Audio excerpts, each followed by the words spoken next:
about Ryan's consistency. It looks like no matter what defenses do, he gets his 10 catches, 100-plus yards. Yeah, again, to me, and he never was bad or poor, but he's become a really much better preparing practice. I think Jay's doing a great job with him, picking spots during the week and during the game not to wear him out.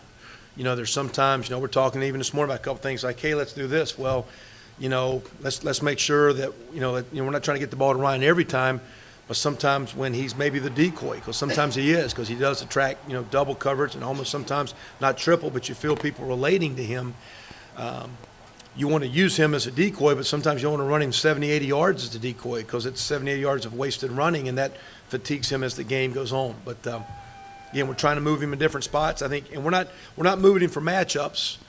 We're just moving to keep him on the field. But because of that, our thought is we're not forcing every throw. I know Landry doesn't lock on him, but I do think where is he and what goes to him a lot. Not maybe he's the first read, but he's one of two or three. He's got a good chance.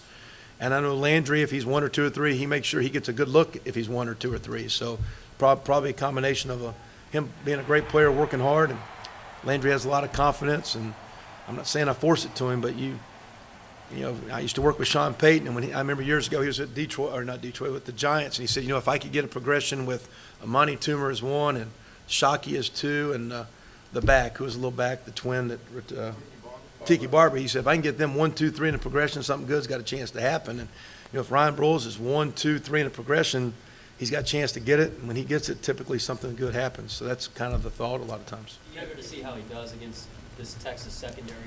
Yeah, last year he was dinged up and didn't really practice until Thursday. And we didn't know how much he would, would go, and he really didn't get a great opportunity last year. So I know he's excited, and being a local kid and an Oklahoma native and whatnot, and he knows the game.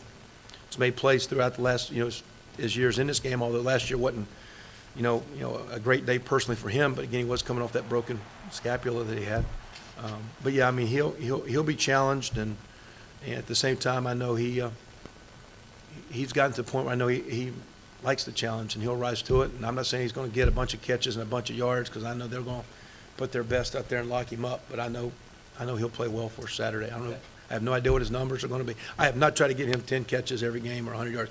It's just he's a great player, and he's doing it. That doesn't mean that it's going to open things up for the other receivers necessarily. They're probably just better defenders. Correct. Still going to run the same thing that other guys do. Correct. And a lot of their stuff anyway is going to bracket where they're going to find your best guy and put two, a guy and a half or two guys on it. But they're good enough outside where that one guy outside is good enough to challenge and lock up and play. So yeah, you got some one-on-one matchups, but again, this is a great game of great players on both sides, and what it is, it's a competitive game, and the Texas style of defense is they make you compete every play. They're not going to give you anything easy. You got to be smart with it, and they're going to make you earn it. How did they give up all those yards? Why were they bad last week? I mean, again, it's kind of it's just that option-oriented gig, and it's like our guys have struggled sometimes with the running quarterbacks and whatnot, and that's what again it's kind of you sit there looking at. So it's nice, but are we going to get defended that way? And well, that's not what we do. So you don't put that and say, wow, look, this is going to work for us now.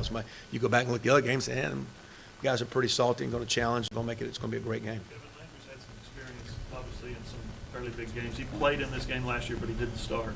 Do you go into this game knowing that he's going to be, breathing kind of heavy, and his blood pressure is going to be up, and his heart rate's going to be up? Do you do anything to kind of calm him down?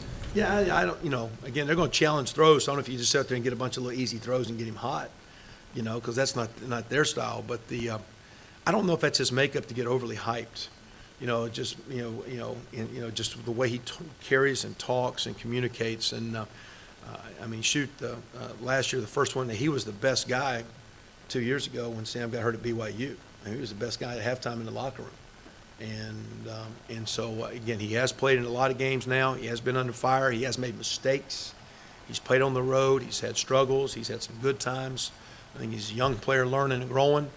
And I know we got to help him and play well around him and help him in our scheme. But that's nothing than any other week. I think he's going to play calm and well. And like the other night, he made really one of the first cross-the-grain throws where a pick was made, where, again, he's managed us well. And we're not telling him to be, our deal is you got to go to the edge, you got to push the line, Just don't cross the line. But you got to dare it greatly. You got to dare it greatly. Just don't cross the line, but you got to get right to it. And if you're playing back here, that's what I said that first game, like, hey, we're sitting back here worried about messing up as an offense. If you never get to the line, you're not going to do anything. And when you're playing a team like this, you got to get to the line.